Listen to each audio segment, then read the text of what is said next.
oluvannyuma lw'empaka eza Badminton eza Uganda Junior International okumalina kusatu nga zizannyibwa ku kisaawe ekya Lugogo Indoor Stadium. Zino zikomekezeddwa nga Uganda ewangudde emidaali 13.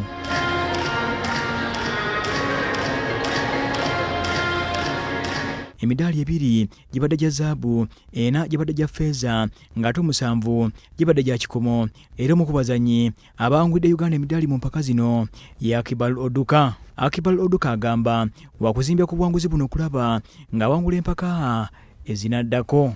Mbadde recordinga games zange, buli game gyenza nga recordinga nga finding out my mistakes, era ngena okusinziira ku correcting mistakes zange zenkoze okutereza mu silver ne bronze zenfunyewa. Abazannyi ba Uganda bakozesa empaka zino okweteekera empaka eza All African Games ezigenda oteekebwa mu ggwanga erya Ghana. William Kabindi, omutenesi wa ttiimu y'eggwanga y'omuzannyo guno, agamba abazannyi be bakoze bulungi mu mpaka zino era bafunyeemu nnyo. So omulimu mungi nnyo gwe tulina okukola ku ludda olw'abawala. Abalenzi bashowcasinze omutindo gw'amaanyi nnyo, so tulina okuzibikira ekituli ekyo ekiri mu side ey'abawala.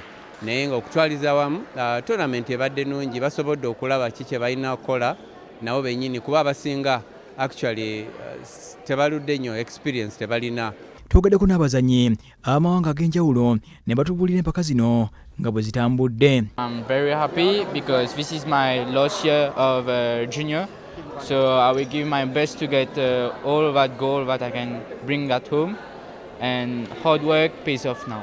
It was a good experience for me, and unfortunately I lost my singles in quarterfinals, but it was a good game.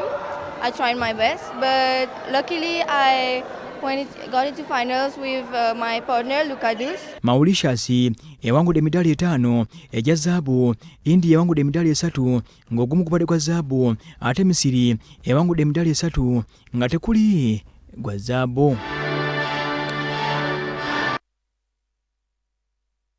Kale tetujja kusukka wano, badde mulabi mulungi okuviira ddala gye twatandikidde n'okutuusa kati nga tumaliriza. Nze Hasif Ssekiwunga, Ssaabasajja Kabaka awangaale.